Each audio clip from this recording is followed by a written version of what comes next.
the project management team. I have my honorable governors representatives here, equally the chairpersons of the local government authorities are here with us, colleagues from the diaspora. Good morning to good afternoon to all of you.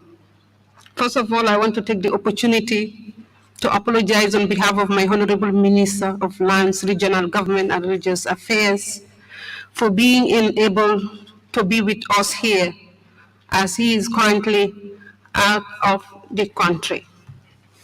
I extend his warmest appreciation for the invitation and apologize, but spiritually he is here with us.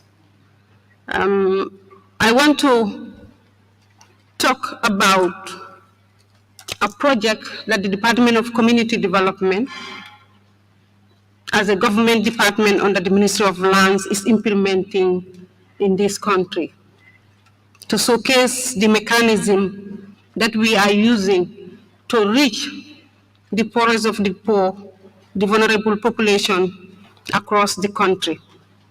Currently, this program or project is implemented in the North Bank region of the country in 8 of the wards. We work with local government authorities, hand in glove, to identify these wards. Equally in the CRR North, that's the Kuntawur Area Council, the CRR South under the Janjabure Area Council, and the Lower River regions. These are countries chosen to implement this program. The name of the program or project is the Job, Skills and Finance Program for Women and Youth in the Gambia. It's a 4-year program or project with a cost of 15.2 million euros, supported by the European Union, but implemented through the United Nations Capital Development Fund.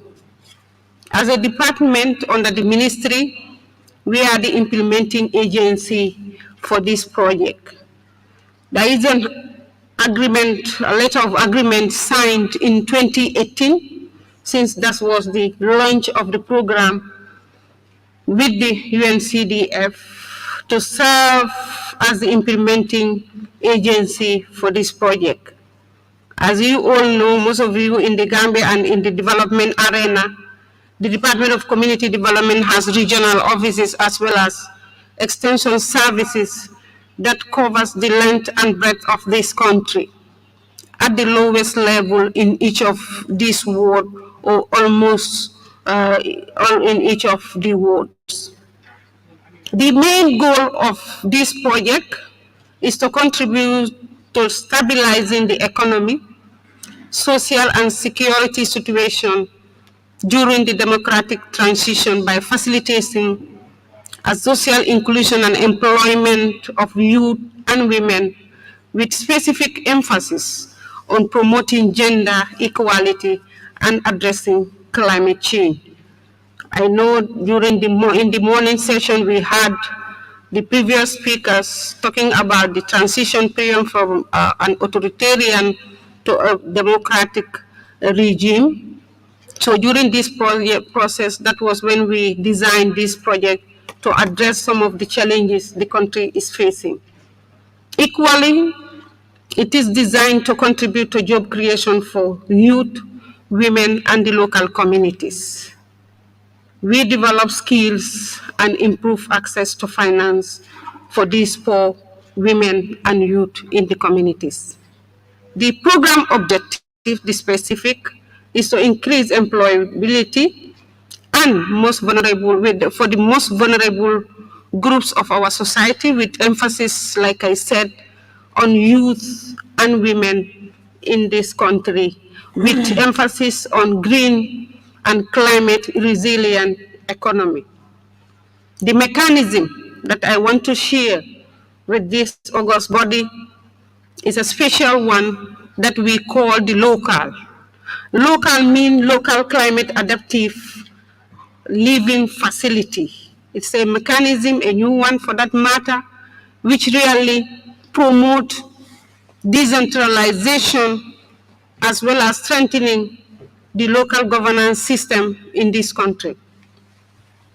Through this mechanism, we provide a country-based mechanism to integrate climate change adaptation into local government planning and budgeting system in a participatory and gender-sensitive manner, and increase the amount of finance available to local governments for climate change adaptation. We all know the local government authorities have limited resource base to be able to address the needs of the poor people who are taxpayers in their various regions. As a government, as development partners, we need to support them to be able to answer to the needs of the poor. So this is why they are our key partners in this whole project implementation. It equally combines a performance-based climate resilient grant with technical and capacity building support. The project gives money to ward development committees. The elected councillors are the chair of these committees in their various wards. The department with other stakeholders in the regions or the ward take these communities or committees through a participatory planning process where projects are identified as their felt needs, equally prioritized in that importance manner as a ward, and through that funds are transmitted directly into their accounts. We do again encourage the partnership with other microfinance institutions in this country. We don't handle cash. Funds are transferred from the Central Bank of the Gambia to their various wards. Equally, the cash for work beneficiaries. Each project, there is a component of 35% of the funds which should go to cash for work beneficiaries so that we build or develop the local economy, create jobs for women and youth. So we work with service providers like the Reliance, the Q Money, so that they pay open accounts for each of the participants in the cash for beneficiary category, and then their wages are transferred to their accounts. Equally, it is anchored as a project on the then National Development Plan and the National Climate Change Policy of the government of the Gambia. Its broad objective, like I said, is to reduce poverty through improving inclusion and sustainable growth and employment, targeting mainly the youth of this country and women in particular. The key outcomes that we expect out of this project is for a sustainable and equal opportunities created for youth and women.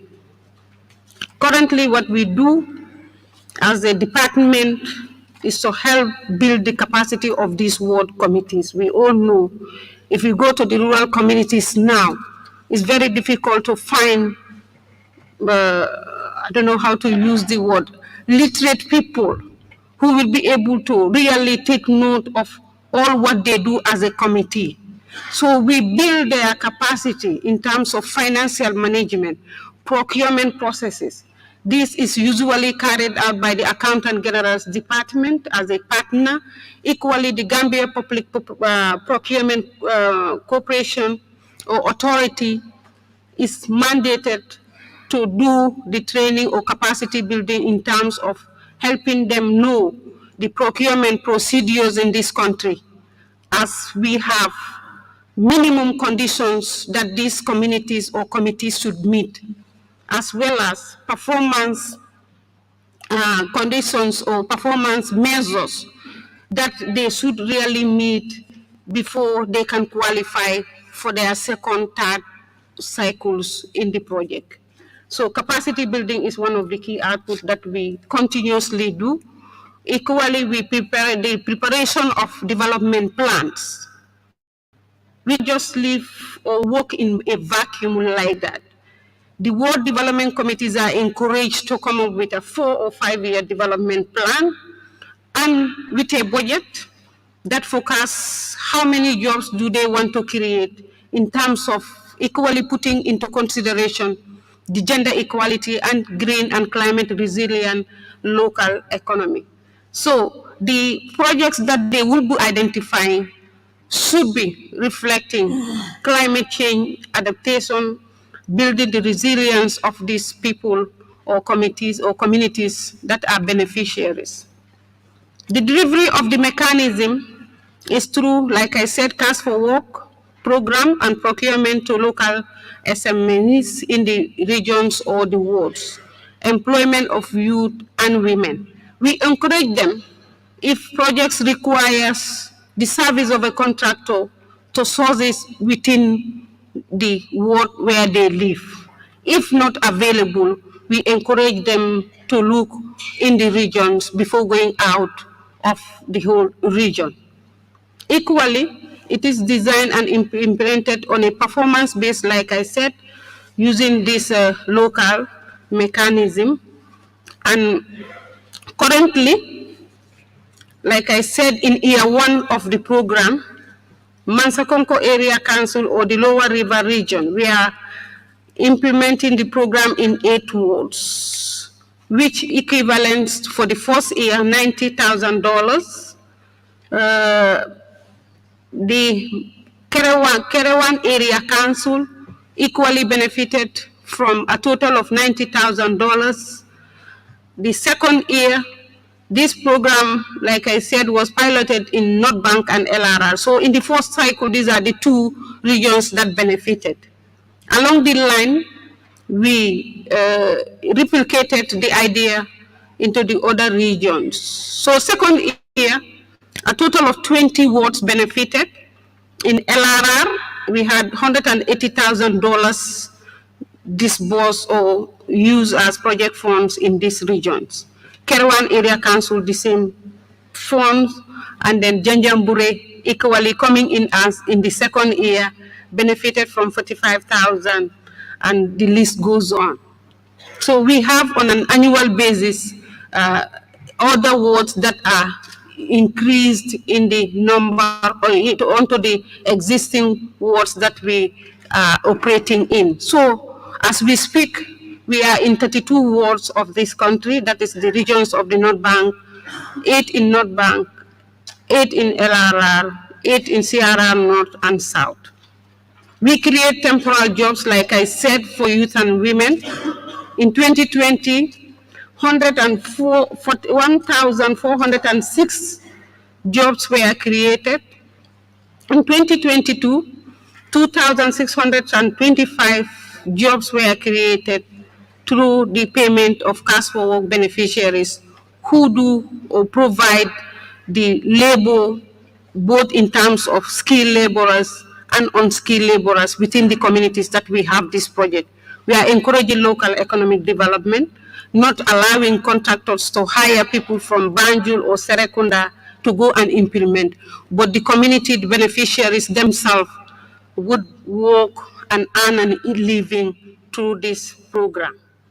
We are equally upscaling, and then the proposals we are anticipating, like I said, is for a government of the Gambia to equally contribute to the adaptation fund, at least 10% of the adaptation fund, and we are glad to announce that there is a budget line created in this 2023 budget for this purpose.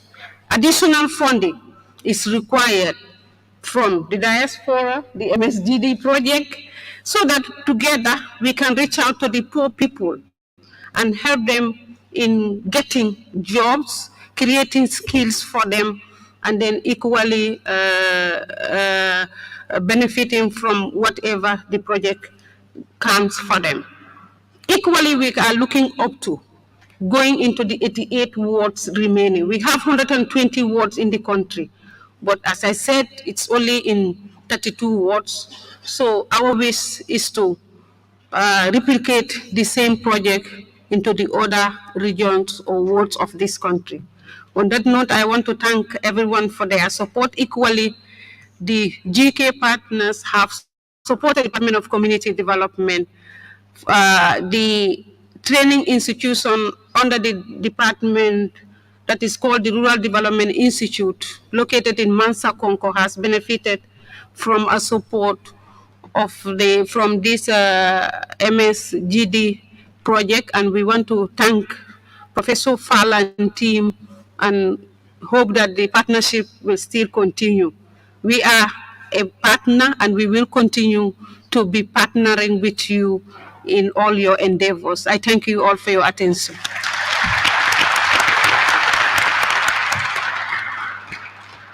Thank you very much, our able director of the Department of Community Development, for that explicit expose of how much you've done to ensure that our communities acquire skills and services. You've talked about ensuring sustainability, and I want to move this question to Honorable Sidia Jatta.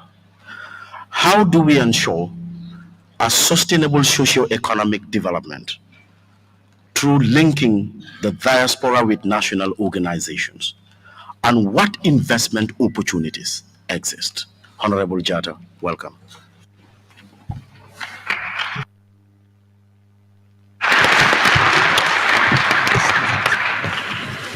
Good afternoon. I hate making mistakes where they can be avoided. So I say, good afternoon, ladies and gentlemen.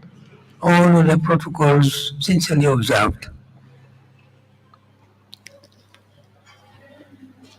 It was just yesterday, they phoned me and told me about this forum. There are 1,001 things that can be said about the DDF,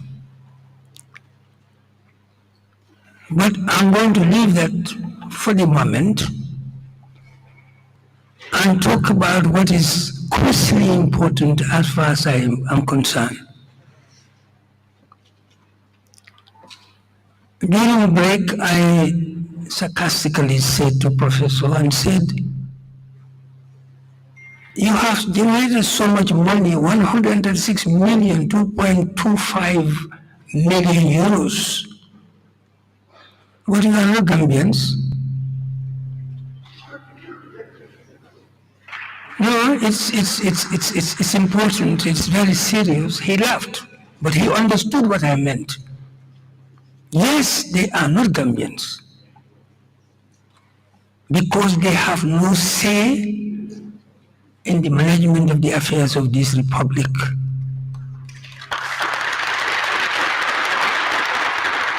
And that is what we should be talking about. No Gambians committedly generated $136 million for investment in view of development in its diverse forms in this country, but they have no say in this country. What do I mean by they have no say in this country? I know some of you understand what I'm saying. There are over 200,000 Gambians outside this country who are contributing committedly to the development of this country, but they have no say as to how the affairs of this country are managed. They are disenfranchised. Like we in the protectorate were disenfranchised until 1960. Elections were being held in this country up to 1960, but people outside the urban area, Banjul and its environs, were not empowered to vote. That was colonial. But the same thing is being repeated in a republic where we are all equal, according to our fundamental law. But that equality is not giving any practical expression. And we are all quiet about that. But we are happy when these diasporans send us $136 million, we clap. But we forget that these are people who have no say in the affairs of this republic. What do we do to bring that to an end? For me, that is the issue. I can say 1,000 things about DDF. In fact, I have noted something I'm going to discuss with them with regard to what can be done with the DDF. But I'm not going to talk about that here. What I'm concerned about is these people are Gambians and they must be recognized as such by giving them what you have and they don't have. We know it, but we are all quiet about it. This is the strangeness about this republic. We see something fundamentally wrong, we all know it, and we fold our hands. We say nothing about, as long as it does not affect us directly, we are not concerned.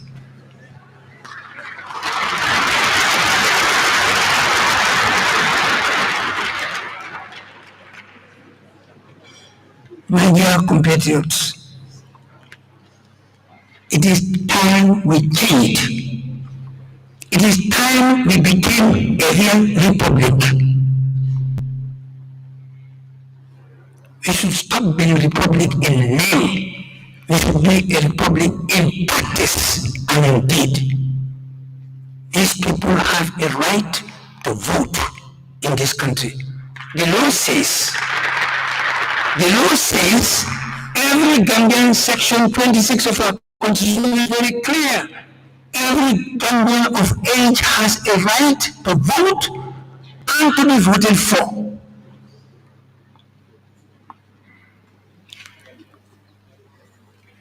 All these people who are generating this fantastic sum of money are above 18 years.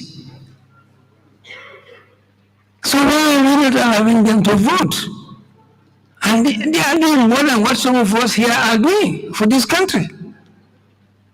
Even though we have a right to say who should be our president, who should be our member of parliament, who should be this, who should be that. But they don't have. And yet, they are still very committed to work hard to say that this country is free from poverty, is free from ignorance, is free from injustices. But that injustice is being meted on them.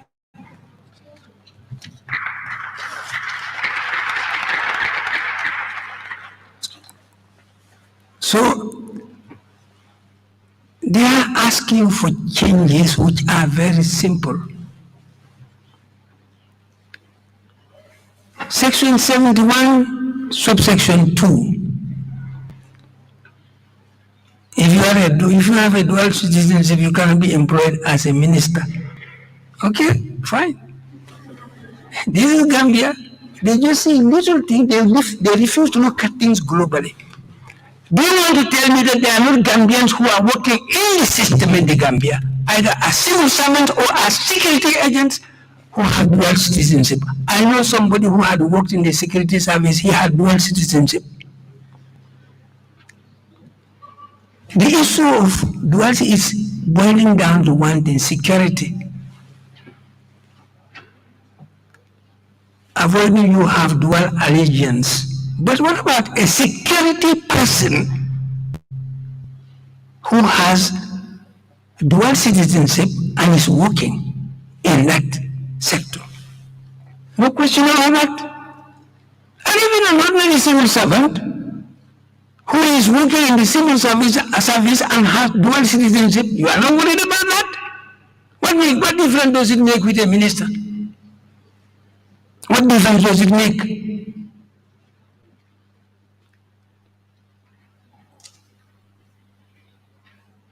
Same for section 90, subsection 1, same dual citizenship, you can't be a member of National Assembly. But when I bring 1 million dollars, it's 2.2 million euros. No qualms have we not been a Gambian in that respect.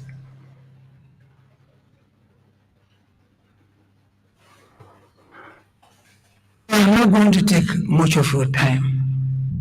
I just want to raise these issues for all of you to know. I have been working with these people for years on this issue. At the back of your program paper document, and we will see the issues raised there. We have been working on them for years, to no avail. But there will be, there has to be, because that's what the law says. It's only this country whose citizens, when they are outside the Gambia, don't vote. You know, Senegalese, when they have elections, they vote here. Kenyans, they vote here. Others, they vote here. But ours, in Senegal and elsewhere, they don't vote. Because we don't see them as Gambians with the same right as we who are in this republic. Ladies and gentlemen, I think what I have said is enough for you to go and think about. It is our collective responsibility to see that what the law says is implemented in our common interest. Anybody who is denied of what we have, it is our duty to make sure that person also enjoys what we are enjoying. If you don't, then we are bad citizens. Thank you very much.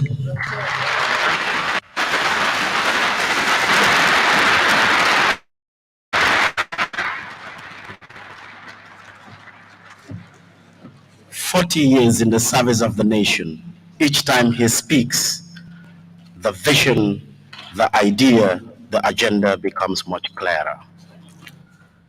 He has challenged us to move away from the outward trappings of a republic and build a republic in its true sense. And in doing that, we have to fight against injustice, ensure that all citizens of the republic are equal and free. Not my words, the words of Honorable Sidia Jatta. Can we give the panel another round of applause?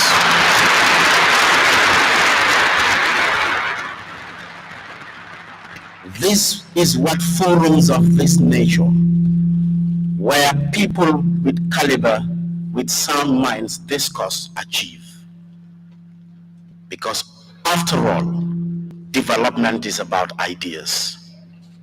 And on that note, I wish to apologize that we will be unable to take questions for the panel due to limitations in time. But the organizers have happily informed me that the Badibunkas don't need to complain anymore. The lunch is served, and from this point we will break for lunch and come back exactly 1 hour time, meaning exactly at 15:30 we should be back in this hall, and there will be another workshop this time around with the Right Honorable Minister for Trade, and it will also symbolize the launching of the GAIPA Diaspora Advisory Desk. On that note, ladies and gentlemen, and my distinguished panelists, it is a pleasure being with you, and we hope we will continue this conversation further. Thank you all very much. Yes, thank you.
And we having businessmen not to complain. Ila kulun kanale fu banjol. Ibuka jino ebuka la bagaso jin. They turn back. They can have a gold drop in Senegal. Gambia bagaso kajisen. O masi bolet. Dr. Ture contributed immensely to the failure of Adam Barrow regime from 2017 to 2020. Manke mola foye ko babun wok monkey it bar committee la jero yaje ko wala be tamakan NPP kono. Yes, ngajale because yaken defangola I was victimized. Who? The party executive. President ya bulobula among intervene because atele sonta yenna the political campaign. Baro e muno famoni ning ata hanata ko men ko be jaralale we transport people from Mali, Sierra Leone and other countries but we are going to do it pour ka mol transport ni nala can support for 5 years on moesia proud bari ita bono la ko ha minister la jodo atale ngati nga minister tal allowance la fa mol membe duma minister patata nyaonya mol membe marché oto jendan jaay o famasol do Sénégal membe bolon kono wolle patata minister ti woton te balafa no la minister e ka fo minister la jodo atale nga balafa wanto director la jodo atale nga balafa. Yaya has the political power, Yaya has the political popularity in the Gambia. Hanibi molbe lafringalale anu hanibi ala yamaro na futa molkan anga. Let it be put straight that marriage should be between a man and a woman only if they reach the age of 18 and above, or if they reach maturity, because people could be matured before they reach 18. So every year, the GFF receives $1 million from FIFA, $500,000 in January, and another $500,000 in July.